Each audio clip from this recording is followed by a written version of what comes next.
Taip, tikiuosi skaniai visi papietavot, aš tai tikrai skaniai. Kalbėsiu dabar apie dvigalvio žasto raumens, grinai ir ne tik raumens pagrindė, tai aišku, sausgyslių patologiją. Iš pradžių buvo, kaip mąstėm apie pačią programą, grinai pirmą dieną skirti anatomijai, antrą dieną patologijai, bet paskui tiesiog dėliojantis paaiškėjo, kad tikrai mes netilpsim su patologija į vieną dieną ir šitos atkėlėm į pirmąją. Ir manau, kad tikrai bus irgi daug anatomijos. Taigi, dvigalvis žasto raumuo turi dvi galvas, ilgąją ir trumpąją, ar ne? Kaip žinome, ilgoji galva, sausgyslė, jinai keliauja aukštai per žastikaulio tarpgumburelinėje vagoje ir įsidėsto kaip intrakapsuliariai. Trumpoji galva tvirtinasi prie snapinės ataugos ir taip pat mes dar turime dar vieną sausgyslę, kuri nėra taip visur garsiai akcentuojama, bet jinai tai yra. Ir netgi tokio ir pavadinimo Lietuvos anatomijos vardyne irgi nėra. Angliškai tai yra vadinama tiesiog distalinė sausgyslė arba tolimoji sausgyslė. Jinai ypatinga to, kad jinai tvirtinasi prie stipinkaulio šiurkštumos. Ir iš tikrųjų būna bėdų ir alkūnės vietoje, alkūnės rytyje. Ir jeigu pacientas skundžiasi tos vietos skausmais, tikrai reikia šitą sausgyslę pamatyti. Dar kas būdinga tai, kad alkūnės rytyje susiformuoja tokia dvigalvių žasto sausplėvė, perinant į dilbio fazę ir tvirtinasi prie ankaulio, bet jau čia tokios patologijos rimtos tikrai nesimato, nėra. Taigi, kalbant apie ilgąją sausgyslę ir turėdami proksimalinį žastikaulio galą, mes be abejo turim iš karto mintyse įsivaizduoti, kas kur tvirtinasi, nes tai yra mūsų geros diagnozės, gero nustatymo ir, kaip pasakyti, bus geras atsakymas. Viršutinėje pačioje aukščiausio dalyje, ten kur yra didysis gumburėlis, tvirtinasi aukščiausia be abejo andiglinis raumuo. Šiek tiek lateraliau, šauniau yra podyglinis raumuo, podyglinė sausgyslė. Prie mažojo gumburėlio, mažiausia gumburėlį be abejo okupuos pagrindę pomentinis raumuo, momentinė sausgyslė. Žemiau, leidžiantis nuo mažojo gumburėlio ir medialiau, tvirtinasi didysis apvalusis raumuo ir taip pat šalia yra plačiausiasis nugaros raumenys. Jų dažniausiai tikrai tipinio tyrimo metu vertinti ir matyti tikrai nėra būtina. Kas mums svarbiausias, tai yra štai didysis krūtinės raumens sausgyslė, prisitvirtinanti prie šoninės lūpos, kuri nusitęsia nuo didžiojo gumburėlio ir jau ne kartą jūs šiandien matėte šitą sausgyslę. Dar toliau distaliau ir tvirtinasi ir deltinis raumuo. Ir štai apsupta visų šitų raumenų insercijų yra išsidėsto mūsų dvigalvio žasto ilgoji sausgyslė.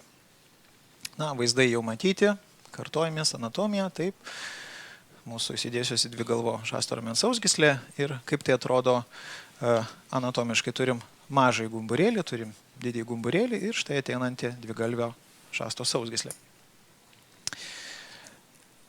Reikėtų visą laiką atkreipdėmėsi į šitą sausgyslę ir būtent į šitą vagą. Na, pagal rekomendacijas yra sakoma, kad yra, jeigu siauresnė negu 3 mm arba tas gylis josios, jeigu yra seklesnė negu 3 mm, yra tikimybė subliuksuoti. Na, bet vėl tai nėra kaip taisyklė, bet pasižiūrėti ir įvertinti šitą vagą, čia jinai visiškai be abejo yra normali, bet mes ją galim įvertinti irgi seklumą, kartais galim net nesimato šitos vagos dėl išreikštų tokių degeneracinių žastikaulio galvos pakeitimų ir be abejo mes turėsim lokaliai ir pačios dvigalvio žasto sausgyslės tendinozinius pakeitimus. Vėlgi kartosimės daug kartų, kylam dvigalvio žasto sausgyslė, kyla aukštyn, jau aiškiai matyti, kad mes neturime tokios normalios vagos, neaiškus kontūrai, tokie suvelti kontūrai, čia tiesiog jau išilgai išsivesta dvigalvio žasto sausgyslė, ką mes irgi bandysim praktikos metu išsivesti. Štai.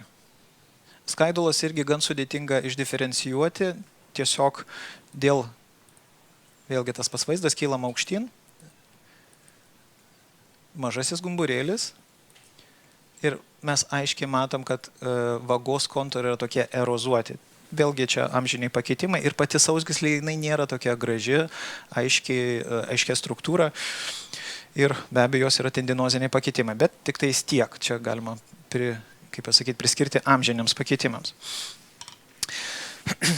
Taip pat vertinant išilgai, jau Aurentas kalbėjo apie tai, kad yra tam tikras anizotropijos efektas, kai žiūrim su keitikliu, garso bangos šiek tiek atsispindi ir kampu atsispindi ir kitaip mes matom šviesią sausgyslę, kai yra visiškai 90 laipsnių kampu palyginus su sausgyslė. Ir kaip matome, ką reikėtų su keitikliu daryti, tai yra tiesiog ne tai, kad minkštai laikyti, bet dažnai reikėtų vieną kampą stipriau prispausti. Tiesiog mes turim taikytis prie sausgyslės eigos. Kalbant apie skystį, kadagi yra tas skystis ir kada jis yra patologiškas, kada jis yra norma. Čia yra skersinis vaizdas, čia yra išilginis vaizdas. Be abejo, matom skysčių ir viršui, ir apačioj. Realiai pagal vėlgi tokias rekomendacijas, jeigu skystis apsupa tik tais dalį sausgyslės ir niekur daugiau mes jo nematom, tai yra visiškai norma ir atsakymę geriau net neminėti, nerašyti ir vertinti kaip be jokios patologijos. Jeigu mes matom, kad skystis apsupa visą sausgyslę, nebūtinai kokio storio, bet jau visą sausgyslę apsupta, vadinasi, yra kažkoks tai jau uždegimo požymiai, tenosinovito požymiai. Kaip atrodo išreikštas tenosinovitas?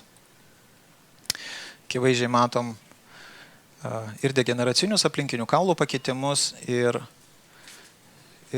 daug skysčio aplink pačią sausgyslę.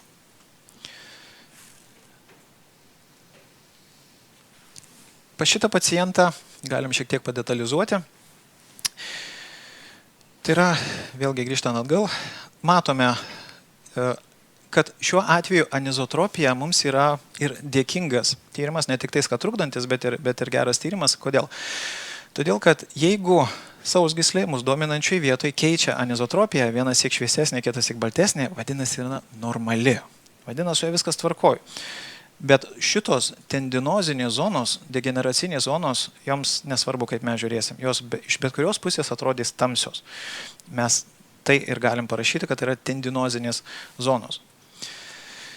Aplink be abejo matom didžiulę skysčio sankaupą ir dar yra viena tokia struktūra. Štai šita detalė, tokia anatominė detalė, tai nesauga kažkokia patologinė, tai yra normali anatominė detalė, anatominė struktūra.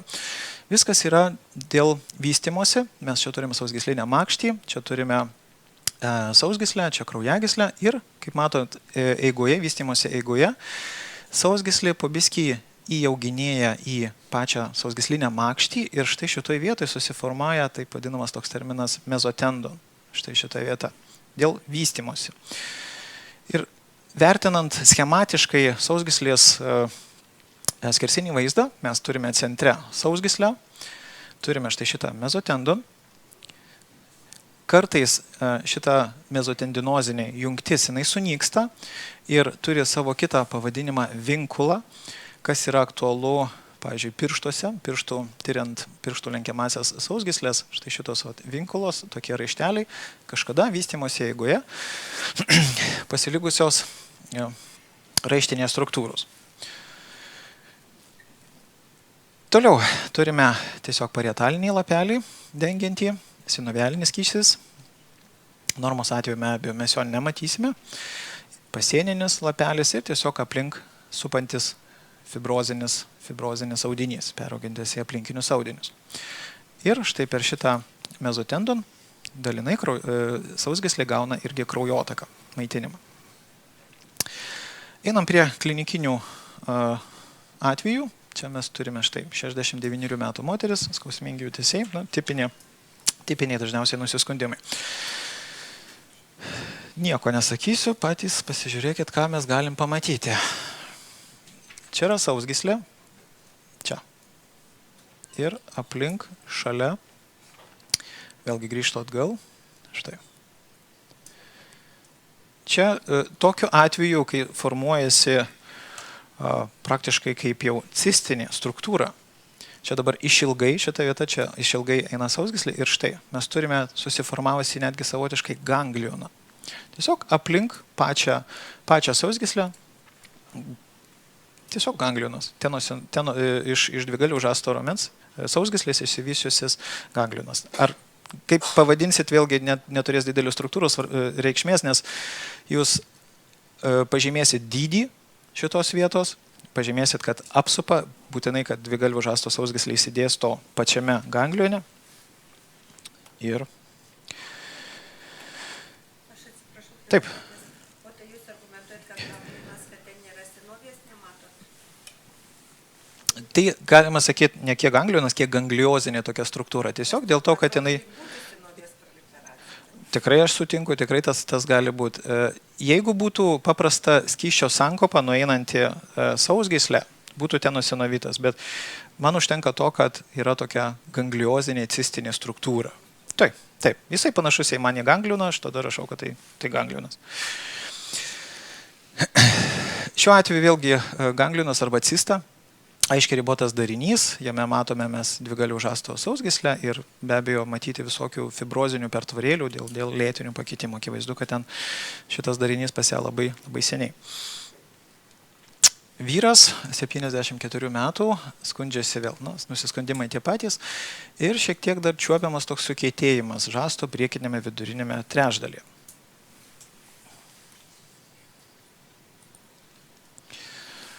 Vėlgi priekinė dalis, mūsų čia yra žastikaulio kontūras, raumenynas, to orientuojamės, štai mūsų dvigalvio žasto sausgyslė. Čia, lyg sausgyslė, lyg jos projekcija. Taip. Štai šitą vietą. Ja. Iš pat pradžių taip gali atrodyti, kad taip, čia yra ta dvigalvio žasto raumens sausgyslė, bet realiai tos sausgyslės nelabai. Tai pasižiūrėsim kitą pusę. Taip, pažiūrėsim. Taip, susimaišiau. Dešinė pusė, kur čiuopiasi darinys. Tai grįžkim atgal. Čia vėlgi sausgyslė. Šitą vietoj projektuojasi. Dar kartą paleisiu. Iš apačios kylam aukštyn.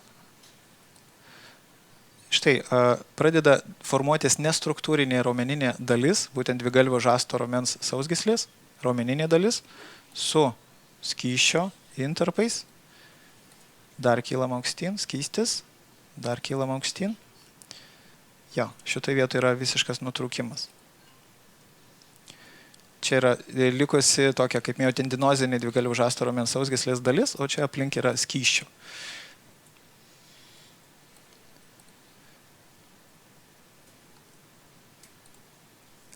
Ultragarsu, jeigu nėra sausgyslės, pačios dvigalvio žasto sausgyslės, vėlgi labai pačiai pradžioje sunku, nes skaidulas gali imituoti tiesiog supančios sienelės dvigalvio žasto raumens sausgyslę. Ir be abejo mes galime visą laiką ją pačią nusileisti ir pasižiūrėti, ar nėra pažeidimų pačioje dvigalvio žasto raumens raumenyje, ilgajame raumenyje.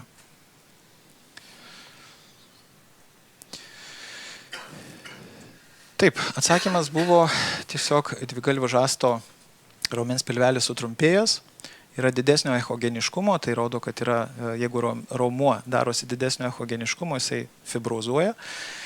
Ir štai šitoj vietoje buvo plyšimas, pilnas plyšimas sausgyslės.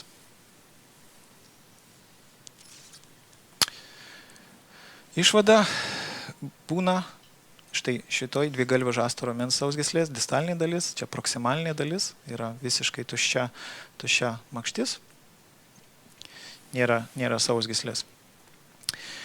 Be abejo, mes neturime, vertinant ultragarsu, mes matysime šiuo atveju, jeigu yra užpildyta skysčio, tai mums labai gerai, skystis be abejo tai nėra sausgyslis.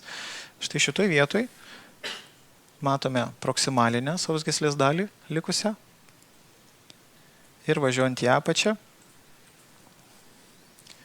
matome dar likusi kitą plyšgalį tokį, plyšusi galą. Ir čia viskas užpildyta yra skysčių. Ne visada taip pavyksta pamatyti, kai yra skysčio, sakau, mums tas dar padeda.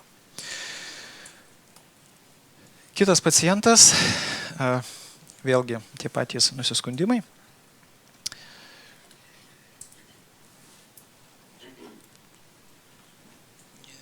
Turime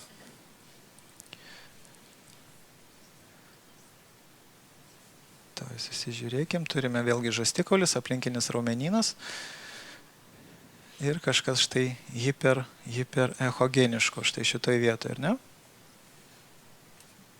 Čia yra grinai vėlgi dvigalvio žasto raumens, miotendinozinė jungtis, dar kartą paleidžiu, iš aukštai. Matome, kokia sekli dvigalvio žasto raumens grinai ta tarpgumburėlinė vaga. Čia vėlgi sunku pasakyti, ar yra iš viso ta sausgyslė ar ne. Reikia tiesiog tikslingiau ją žiūrėti. Bet leidžiantis žemyn, leidžiamės ir štai šitoj vietoj atsiranda fibroziniai randiniai audiniai. Tiesiog vėlgi kalbantys su pacientu, pasirodo prieš 10 metų jisai turėjęs traumą, taip jam yra nuplyšusi sausgyslė ir jisai kažkokio nusiskundimo visiškai neturi, bet taip atrodo seni randiniai fibroziniai tokie pakitimai.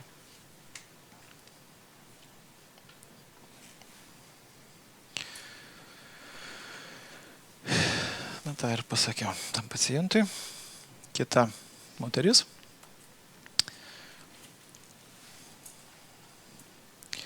Vėlgi mūsų orientyrai yra žastikolis, gumburėliai, turime kažkokią tai jau kaip ir skysčio sankopą ir kažkokiu mes matome netgi kaip ir kalcinatų, kaip hiperechogeniškų intarpų pačioje makštyje, štai šitoje vietoje.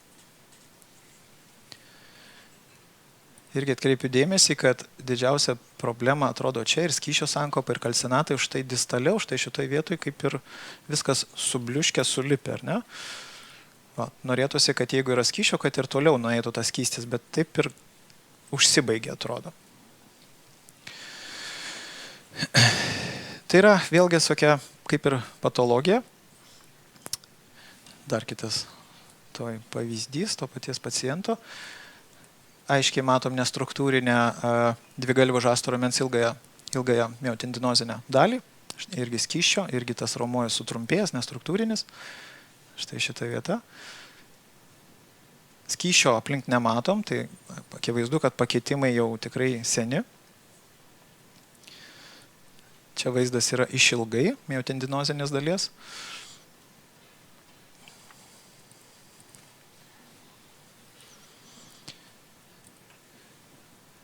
Jo, vėl tas pats vaizdas.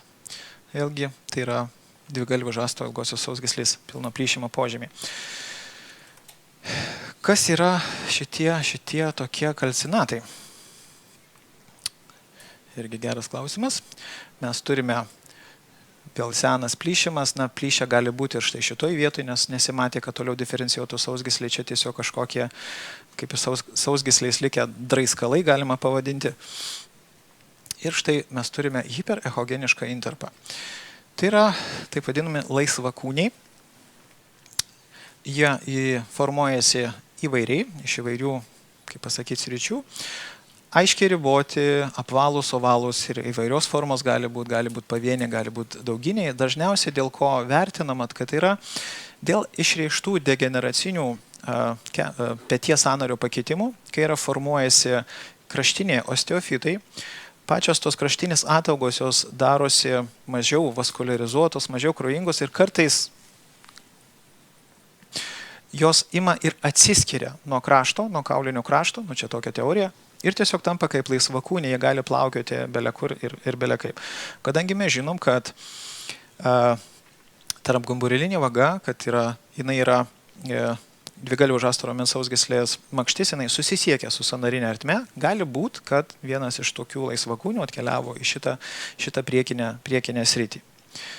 Kas mums padeda pamatyti, kad yra kaulinis komponentas, be abejo, tai yra hiperechogeniškas tas darinys su echo šešėliu. Štai pavyzdys, kur gali šitie laisvakūniai migruoti, kaip ir rodžio, tai yra mūsų atveju, tai yra tarpgumburinėje makštyje. Kitur, kur mes galim laisvakūnių pamatyti, tai yra po deltinio maišelio, šoninėje kišenėje, taip pat po mentinio maišelio viršutinėje kišenėje ir aksilerinėje kišenėje. Žodžiu, visur susisiekiančios ertmėse tų laisvakūnių gali būti. Kitas laisvakūnis, jau šitą pavyzdį rodžio, koksai gali būti, tai yra su kremzliniu ir kauliniu komponentu. Na čia aišku kelios sritis, ne peties sritis, bet mes juos galim tikrai pamatyti.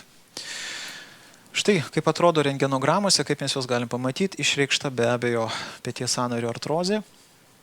Ir štai apačioje, apatinėje dalyje turim tokį atskirą kalcinatą, kuris yra greičiausiai ir bus apatinėje jau glenohemoralinio sąnario kišenėje ir akivaizdu mes ir ultragarsu jį pamatysim. Dažniausia priežastis tai yra osteoartroziniai pakitimai ir tai yra savotiškai galutinio degeneracinio progresavimo stadija ir 1-3 jų gali būti. Kitos prigimties tai yra taip vadinama osteochondromatozė. Besiruošiant šitai paskaitai pats, kaip pasakyti, pasigilinau, kas yra ta osteochondromatozė ir tiesai pačiam reikėjo daug permastyti, pergalvoti, nes iki šiol, kur tik matydavau laisvakūnius, visiems rašydavo osteochondromatozę. Pasirodo, aš klydau ir osteochondromatozė tikrai nedažnai pasitaikanti. Tiesiog jos specifiška tame, kad yra daug smulkių hiperechogeniškų intarpų ir dažniausia nėra osteoartrozės požymių. Nėra artrozinių pakitimų. Visiškai normalus sąnarys ir mes matom daugybę tokių smulkių kalcinatų sankaupa tokia. Tai yra osteochondromatozės požymiai. Prašau, čia neskystė buvo? Čia? Taip, tikrai. Taip, skysčių tikrai yra tarp. O chondromalacija nerašo taip tokia, apie kelį rašo, kad... Čia tik kelyje. Ne. Ten visai kiti dalykai, chondromalacija. Ten apie kremzlę kalba.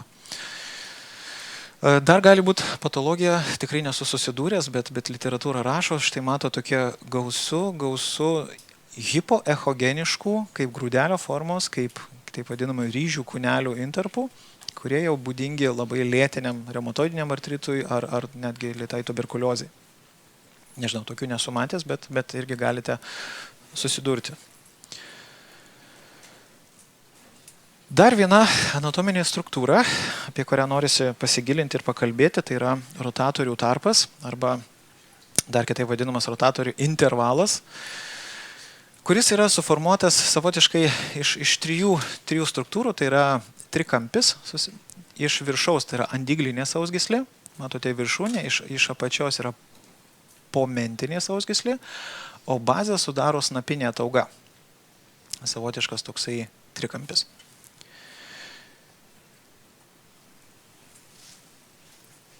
Taip, vėlgi prisimenant pačią anatomiją, mes matome, kad yra dvigalvio žasto sausgyslė, prisitvirtina štai prie mentės galvos.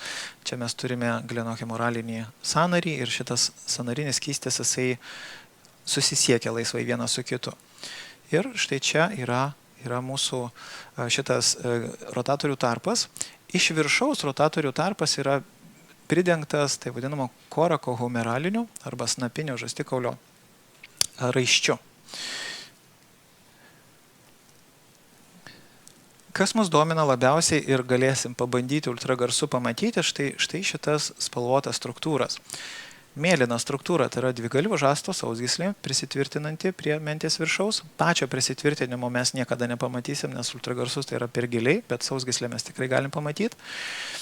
Taip pat mes galėsim pamatyti štai žalią struktūrą, tą vadinamą korakohumeralinį raištį, kuris, kaip mato, šiuo atveju dengia iš viršaus ir iš priekinės pusės yra viršutinis glenohumeralinis raištis. Šitos trys struktūros tarpusavėje žaidžia ypatingą tokį šokį. Tuoj parodysiu, kaip jisai atrodo. Ir kaip tai atrodo ultragarsu. Štai šitas rotatorių intervalas. Dar kartą kartuoju, čia yra andiglinė sausgyslė, momentinė sausgyslė, čia ateinantis korakohumeralinis raištis, čia biskį jisai išplatėja ir ultragarsu štai šitos struktūros. Andiglinė sausgyslės kraštas, dvigalvio žasto sausgyslė ir čia iš aukštai korakohumeralinis raištis ir be abejo čia dar visur gausu jungiamojo audinio. Einam toliau. Atkreipkite dėmesį, čia yra korakohumeralinis raištis, jisai čia yra pašalintas, kad atverti viduje esančias struktūras.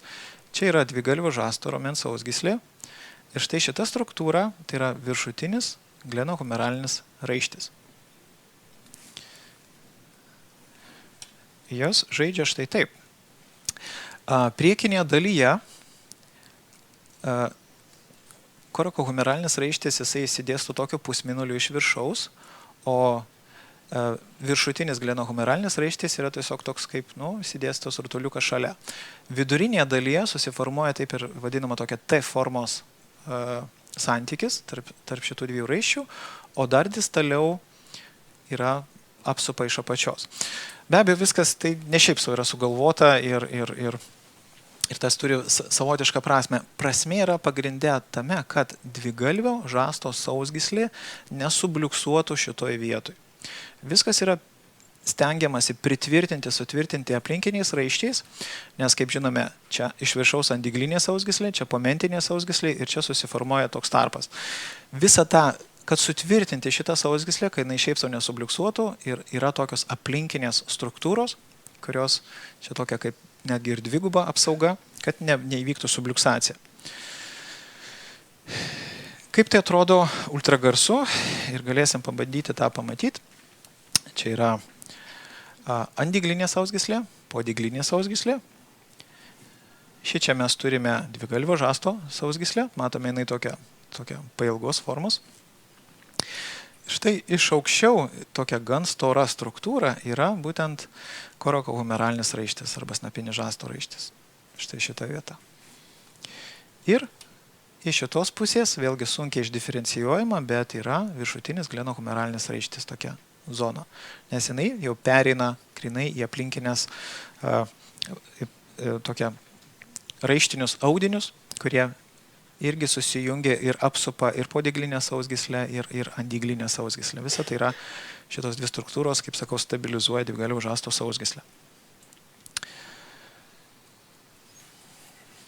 Bandysim vizualizuoti ultragarsu. Štai, mes esam jau su davikliu labai aukštai. Mes esam čia praktiškai žastikaulio galvos vietoje ir čia mes turime dvigalvio žasto sausgyslę. Ir matome hiperechogenišką struktūrą virš sausgyslės. Tai yra mūsų korakohumeralinis raištis. Jisai iš tikrųjų įsižiūrėjus tikrai aiškiai diferencijuojas. Štai šitą vietą.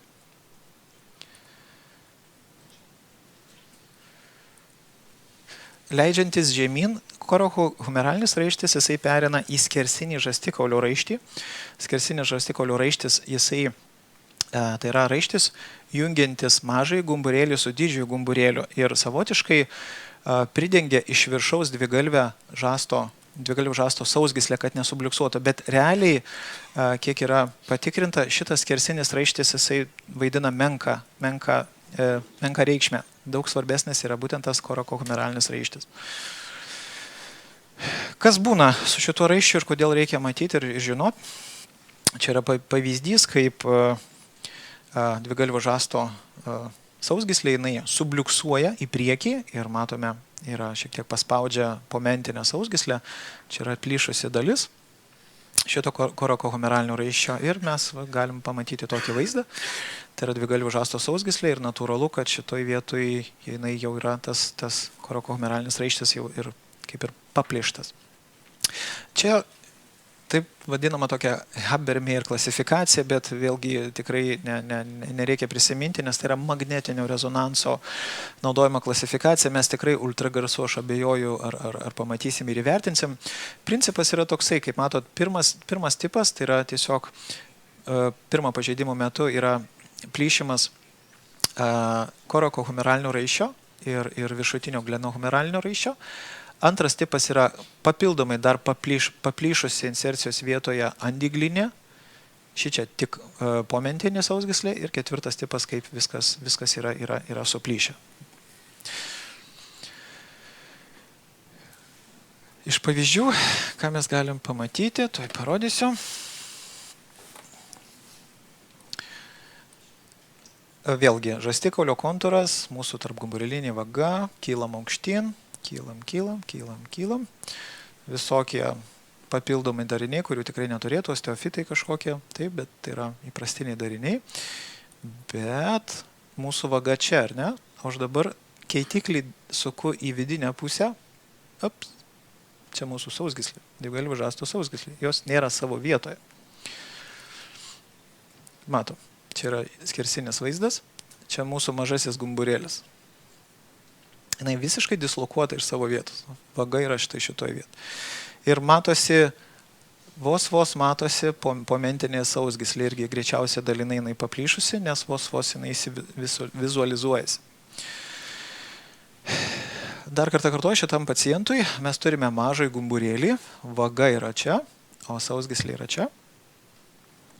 Tuščia. Štai, viršutinė dalyje, apatinė dalyje. Vos matosi, sunkiai įsivizualizuoja pomentinė sausgyslė. Ir, preliminariai galima spėti iš ultragarso, kad yra pilnas pažeidimas, bet vėlgi čia sakau, kad ne ultragarsas. Ką galima iš šito būtent paciento pasimokyti, tai yra žiūrėti, kur mūsų yra dvigalvio žasto raumens sausgyslė, kad ar jinai tikrai savo vietoje, ar jinai nesubliuksuota, ar jinai kaip šiuo atveju visiškai nedislokuota.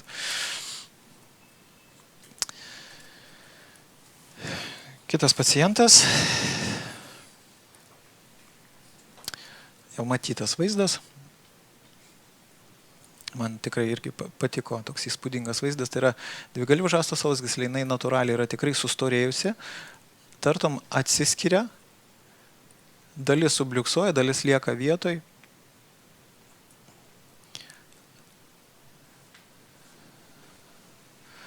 Išdidinus mes matome štai visą šitą dvigalvio žasto sausgyslę ir akivaizdu, kad jinai sudaryta iš tokių netgi išilginių tokių plyšimų.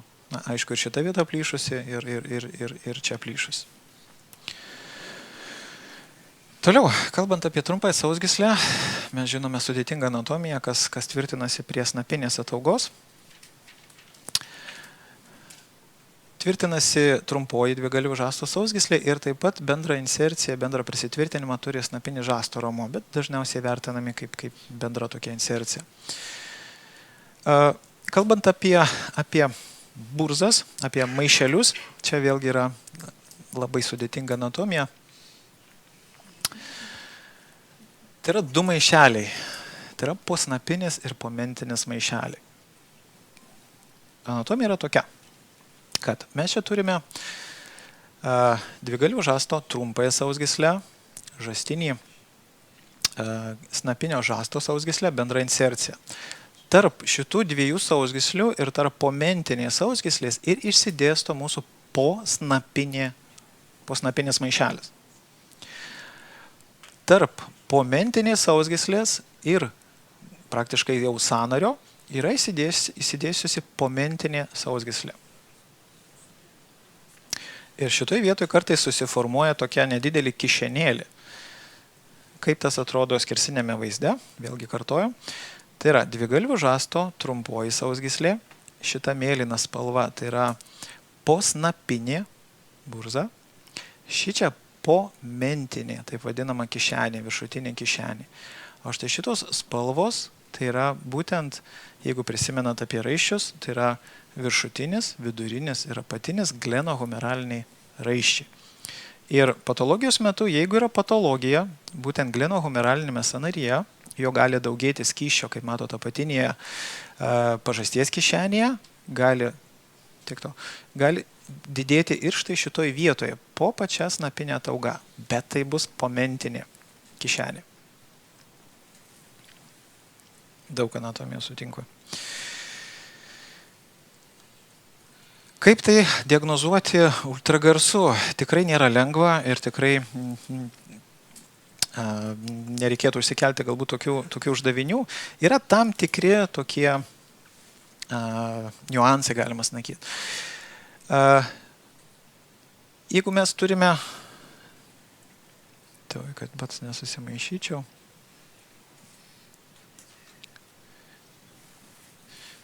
jeigu turime teisingai posnapinį maišelį, posnapinės maišelis jisai ypatingas tuo, kad jisai gali kontaktuoti su podeltiniu maišeliu. Jo? Ir dažniausiai, jeigu mes matom, atliekinėjom posnapinį ankštumo testą, kodėl neveikia?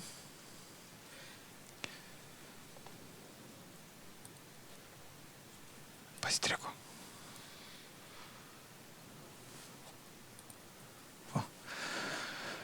Jeigu mes atlikinėjom posnapinį testą, posnapinį ankštumo testą, štai mes matome, skystis yra, kaip matome, štai, mūsų dvigalių žasto raumens sausgyslė, mūsų tarpgumburelinė vaga, bet jeigu mes skystį matom ir netgi lateraliau, vadinasi, skystis yra tikrai podeltinėme maišelėje. Bet mes skystį matom ir medialiau, ir tas skystis perina į posnapinę sritį, štai tą vietą. Tai yra tiesiog bendras tokia visų maišelių uždegimas. Jo, maišelių bruzdų, tai tas pats. Kaip atskirti? Vėlgi sudėtinga, bet galima pabandyti. Pomentinis maišelis komunikuoja, posnapinis maišelis tai yra savarankiška struktūra, gali komunikuoti su podeltiniu maišeliu. Dažniausiai pomentinis maišelis tai yra lokalizuojasi posnapinė atauga ir posnapinio maišelio metu vėlgi lokalizuojasi irgi posnapinė atauga, bet įsidėstų kiek lateraliaus snapinės ataugos. Kai nedidelis skysčio kiekis, išdiferencijuoti sunku. Gerai, keliaujam prie distalinės dalies, prie distalinės arba tolimosios sausgyslės. Kaip žinome, jinai tvirtinasi prie stipinkaulio šiurkštumos ir mes šitą sausgyslę tikrai galime išdiferencijuoti ir pamatyti. Jeigu yra kažkokie nusiskundimai, tikrai galima dėti daviklį ir žiūrėti.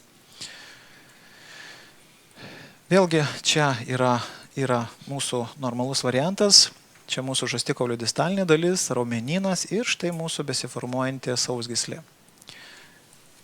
Tolimoji sausgyslė, jinai čia yra nedidelė, paviršiui, išplatėja ir matote, tarp raumenų pradeda lysti štai šitoj vietai gilin ir prisitvirtina štai prie stipinkaulio šiurkštumos.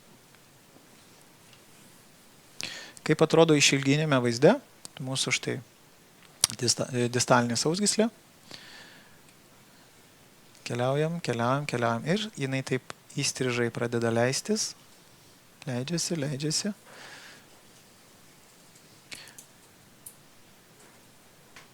Plona, struktūrinė. Ir su ja viskas yra tvarkoje. Buvo pacientas, 64 metų vyras, skundėsi skausmais alkūnės vietoje ir prisipažino, kad yra stalius. Ką mes matome? Čia yra mūsų distalinė sausgyslė. Akivaizdus visos tendinozės pakitimai, tendinopatijos galima pavadinti. Štai visa ateinanti tolimoji sausgyslė sustorėjusi, heterogeninio tankio. Čia yra skersinis vaizdas šitos sausgyslės, matome abi pusės praktiškai. Čia yra kairė pusė, o čia yra dešinė pusė. Štai visas irgi sustorėjusi. To išsivesiu išilgai.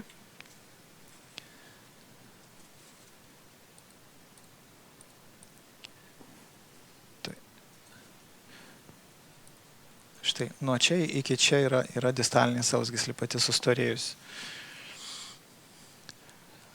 Ilgai susistabdžius vaizdą, skaidulų mes tikrai normalių nematom. Hipoechogeniškumas lydi, nesvarbu nuo kampo, kaip mes keisime daviklį, jisai bus vis tiek hipoechogeniška, vėlgi tai išreikšta tendinozė. Matyti kažkokiu tokiu kalcinatų, kažkokiu kalcinozinių intarpų, vėlgi sunku išdiferencijuoti, akivaizdu, kad kad problemos su šita distalinė sausgyslė. Taigi, šiek tiek susimuojant, tai dvigalvis žastas turi 3 sausgyslės. Ilgoji sausgyslė dažniausiai kas tai gali būti tendinoziniai pakitimai, subluxacijai vertinti, retai labai pamatysi dislokaciją, bet jinai irgi būna. Pilnas gali būti dalinis plyšimas. Trumpoji sausgyslė tai yra vertinti praktiškai dėl to posnapinio ankštumo. O tolimoji sausgyslė tikrai neturiu, bet dažniausiai jūs gali irgi sutikti su tolimosios sausgyslės plyšimu. Tai vėlgi turime mes kitą ranką ir lyginam, ar yra sausgyslė, ten diferencijuojasi ar ne. Ar yra kokių klausimų?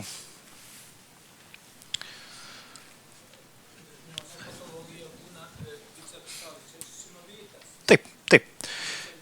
Bet vėlgi, kalbant apie tas tenosinovitą, kaip ir minėjau, dažnai atsitiktinai galima pamatyti skystį aplink tą sausgyslę. Ir jeigu ta skystis nedidelis kiekis, bet skauda pacientui dažnai netgi visai kitoj vietoj, parašyti galima atsakymę, bet dažniausiai tai bus ne pati pirma diagnozė, ne pats pirmi žodžiai, kad čia yra tenosinuvitas. Dažniausiai tai yra lydintis procesas kažkieno kito, bet ne pagrindinė. Pagrindė su dvigalviu žasto sausgyslėm tai yra, jeigu būna subluxacija arba dislokacija, būna problemos, kai yra nuplyšta visiškai momentinė sausgyslė, vėlgi tada dislokuoja ta distalinė ilgoji sausgyslė, irgi pamatyti ir sudėtinga. Kaip? Aš manau, kad nelabai. Jeigu yra tokie tendinoziniai pakitimai, išreikšti pakitimai, ten sudėtinga ir kažką ir operuoti, kažką padaryti, nes, ką su kuo sudursi, nes pati sausgyslė, aš įsivaizduoju, jinai turi būti visai kitokios struktūros ir net nepavyks. Jo labiau, kad matėt ir žmonės gyvena su nuplyšusiam sausgyslėm ir taip. Makštyje sausgyslės makštyje būna nedidelis kiekis skysčio dažnai ir be sinovijos proliferacijos. Tai jis turbūt kaip lydintis iš kažkur. Aš jau kai neturiu ką parašyti atsakymę, tada parašau, kad yra ten skysčio, bet jeigu aš randu kitoj vietoj, tai aš ir net pamirštu paminėti, kad ten yra tas skystis. Nes jeigu randi kažkokį rotatorių plyšimą, tai man aktualiau jį pažymėti, negu ten kažkoks nedidelis žymus, nežymus, nes problemos yra kitoj vietoj.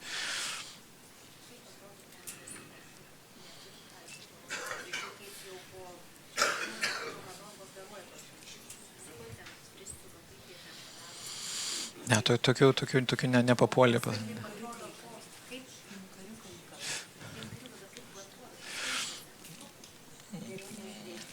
Aš tik tais turiu vaizdų, bet ne čia kaip Achilo sausgyslė po operacijos, nebent susiūta, kaip ten tie intratendinoziniai siūlai, bet